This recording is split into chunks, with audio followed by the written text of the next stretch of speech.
Olá, povo de Deus, sexta-feira da 31ª semana do Tempo Comum, 6 de novembro de 2020.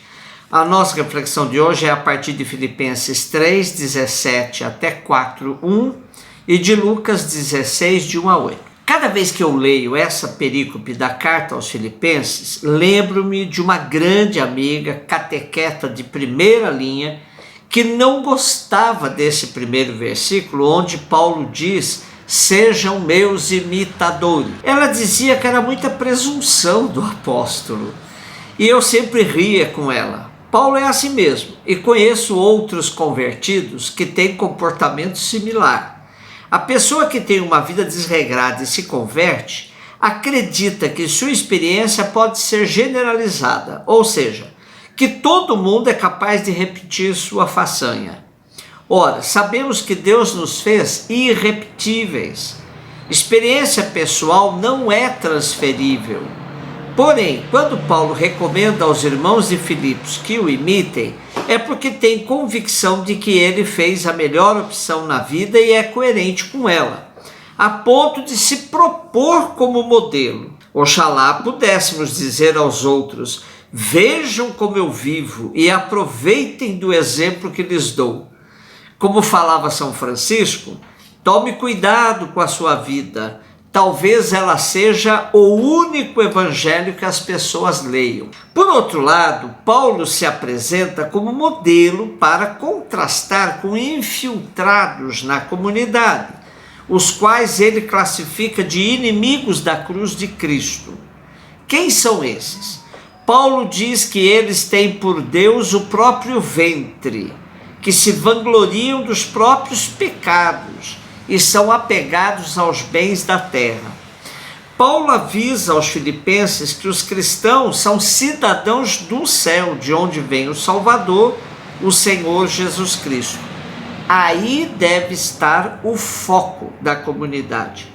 E Paulo conclui o texto de hoje recomendando: irmãos, alegria e coroa minha, continuai assim, firmes no Senhor. Lucas 16, de 1 a 8. O texto de hoje é melhor compreendido se dermos continuidade à leitura da perícope. Pois, depois de elogiar os espertinhos, chamados de filhos deste mundo, e compará-los com a falta de criatividade e iniciativa dos filhos da luz, Jesus vai dizer a sua frase mais conhecida: não se pode servir a dois senhores, ou se serve a Deus ou ao dinheiro. Porém, a liturgia picotou a perícope e deixou esse enquadramento para amanhã. A parábola descreve a astúcia do administrador que havia sido denunciado por não ter tido cuidado necessário com os bens do seu patrão, apresentado como um homem rico.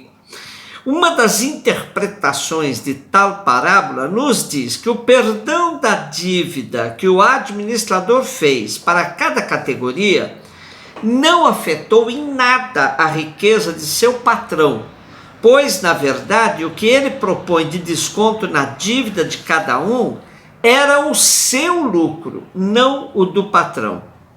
Tal interpretação tem como comprovação uma frase de Jesus que se encontra na continuidade da perícope: usai o dinheiro injusto para fazer amigos. Daí que o homem rico ficou admirado com sua esperteza. E assim termina a parábola: o proprietário admirou a astúcia do administrador, porque os filhos deste mundo são mais prudentes do que os filhos da luz no trato com seus semelhantes. Joaquim Jeremias nos dá alguns detalhes que carregam de sentido essa parábola. Ele diz que 100 barris de óleo da leitura corresponde à produção de 146 oliveiras e uma dívida de 1000 denários.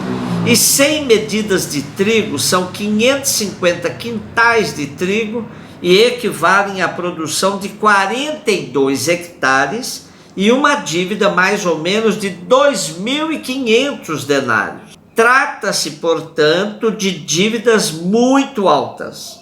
A redução de um e de outro produto no pagamento da dívida são mais ou menos do mesmo valor e, expresso em valor monetário, perfazem 500 denários. O administrador guarda consigo os contratos e documentação das dívidas por escrito, feito pelos devedores. Ele faz com que estes próprios alterem, porque espera que, com a mesma manuscrita, não venha a fraude cair na vista, ou os manda fazer novos documentos. Do mesmo procede com outros devedores. Desse mesmo modo, os ouvintes de Jesus aguardavam uma palavra de reprimenda sobre o administrador fraudulento e Jesus os surpreende. Vocês estão indignados? Aprendam do caso. Vocês estão na mesma situação deste administrador que viu a faca no pescoço e a ameaça de ruína à sua existência. Só que a crise que ameaça vocês, e dentro do qual até mesmo já estão, é incomparavelmente mais terrível. Este homem foi atinado, isto é, percebeu bem a situação crítica.